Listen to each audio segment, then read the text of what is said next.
रेहाना और रवि की शादी के वक्त रवि के पास कुछ नहीं था। रेहाना, तुमने मुझसे शादी करके एहसान किया है। मुझसे ज्यादा तो तुम कमाती हो। अरे तो क्या हुआ, एक दिन आएगा रवि कि तुम खूब पैसा कमाओगे। मुझे तुम पर पूरा विश्वास है। रवि और रेहाना खुद को स्टैंड करने के लिए पूरी मेहनत करते। रेहाना, मैं नौकरी नहीं करना चाहता हूँ। तो कोई बात नहीं, मैं नौकरी करके घर चलाती हूँ, तुम बिजनेस सेट करने की कोशिश करो। एक दिन रेहाना, तुम जानती हो, मैंने जो विज्ञापन बनाने वाली कंपनी खोली थी ना, उसे बड़ी ब्रांड का ऑफर आया है।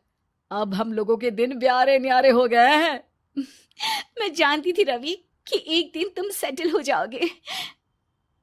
रवि का काम अच्छा चल जाता है। एक दिन वो रेहाना से कहता है, रेहाना, अब हम लोगों का बच्चा भी हो गया है। बहुत छोटा है वो। उसका ख्याल कैसे रखेंगे हम? कैसे क्या, मैं गांव से माँ को लेकर आ जाती हूँ। नौकरी से हाफ डे ले लिया करूंगी। अभी तो वो छोटा है, स्कूल जाने तक मैं मैनेज कर लूंगी। देखो रेहाना, मैं अब अच्छा कमा रहा हूँ। तुमको नौकरी करके परेशान होने की कोई जरूरत नहीं है। अरे कैसी बात कर रहे हैं, मैं अपनी लगी लगाई नौकरी कैसे छोड़ दूं? और मैंने तो सुना है हम लोगों को कुछ ही महीनों में सरकारी नौकरी मिल जाएगी। सरकारी नौकरी में कितना कमा लोगी? उतने में तो मैं ड्राइवर रख लूंगा। रेहाना को रवि की बात का थोड़ा बुरा तो लगता है। कम से कम मेरी नौकरी की इतनी बेइज्जती मत करो। भूल गए, इसी नौकरी के बदौलत तुमने अपना बिजनेस खड़ा किया है। अरे वो तो मैं किसी के भरोसे भी कर लेता। देखो, अपने बच्चे को संभालो, घर का काम करो। अब बाहर जाती तुम अच्छी नहीं लगती हो।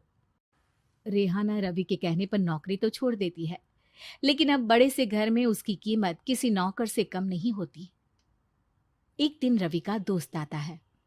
भाभी, हम लोग तो आपको तब से जानते हैं जब से आप लोग शादी होकर इस शहर में आए थे। आपकी बदौलत ही सारा बिजनेस खड़ा हुआ है। ये किस्मत तो आप ही की है भाभी। हाँ हाँ भाई, हमारी मेहनत तो कुछ है ही नहीं। अरे होगी, लेकिन भाभी की किस्मत के आगे कुछ नहीं। दोस्त वहां से चला जाता है, लेकिन रवि का गुस्सा सातवें आसमान में होता है। देखा कैसे बोल रहा था? अरे बिल्कुल अच्छा आदमी नहीं है ये। कैसी बात कर रहे हैं आप? प्रशांत भैया तो बहुत अच्छे इंसान है रवि। कैसे उन्होंने हमारे मुश्किल वक्त में हमारा साथ दिया था। अरे था पैसा तो साथ दिया, नहीं तो कौन पूछता है? रवि का व्यवहार पैसा आते ही अलग हो गया।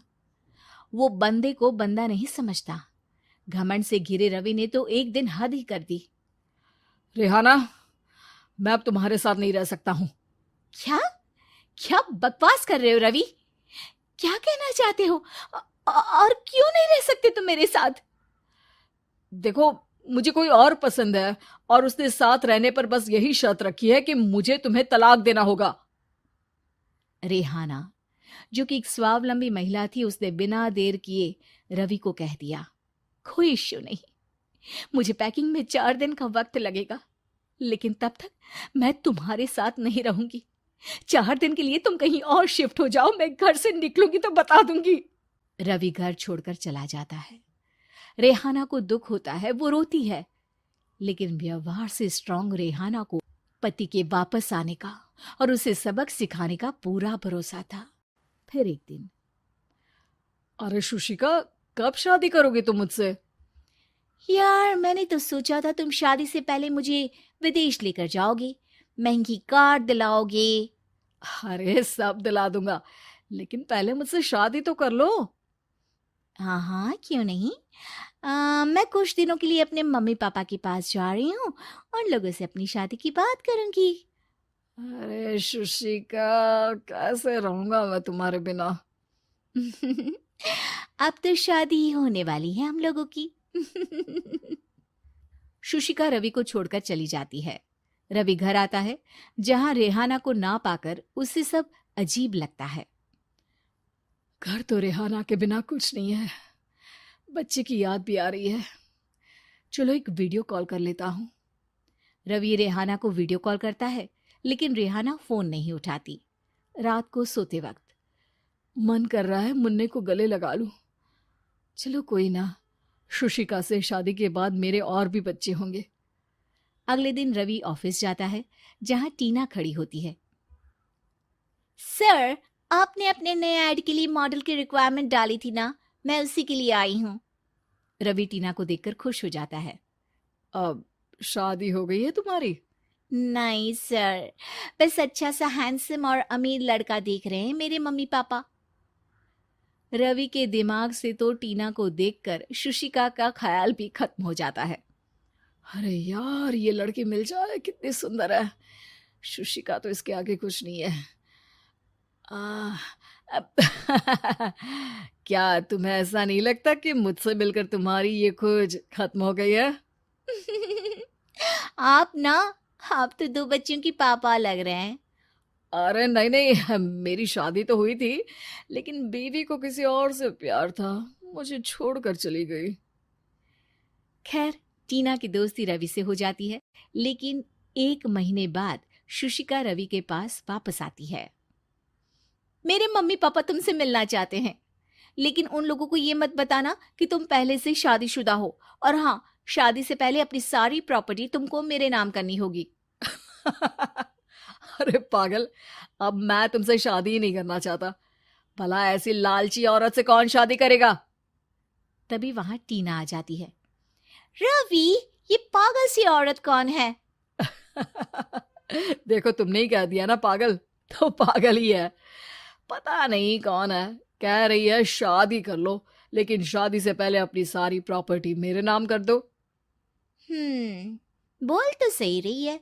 वैसे तुम जानती हो, मेरी एक सहेली है, उसके पति ने उसे पैसा आते ही छोड़ दिया, जबकि उसको खड़ा करने वाली ही मेरी सहेली थी। और मुझे भी भरोसा नहीं है। अगर मैं भी तुमसे शादी करूंगी तो तभी जब तुम मेरे नाम अपनी सारी प्रॉपर्टी कर दोगे। अरे हाँ हाँ, क्यों नहीं, बिल्कुल कर दूंगा। रवि और टीना की शादी की तारीख तय हो जाती है।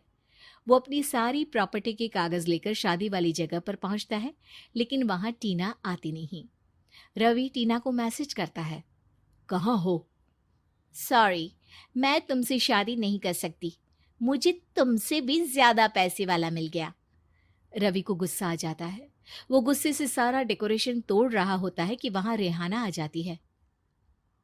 सर, क्या हो गया? क्या डेकोरेशन पसंद नहीं आई आपको? अ, तुम यहाँ क्या कर रही हो? मैं यहाँ की डेकोरेटर हूँ। क्या आपको पसंद नहीं आई यहाँ की सजावट? रवि दौड़कर रेहाना के गले लग जाता है। मुझे माफ कर दो रेहाना। रवि रेहाना के गले लग जाता है और रेहाना टीना को थैंक्स का मैसेज करती है।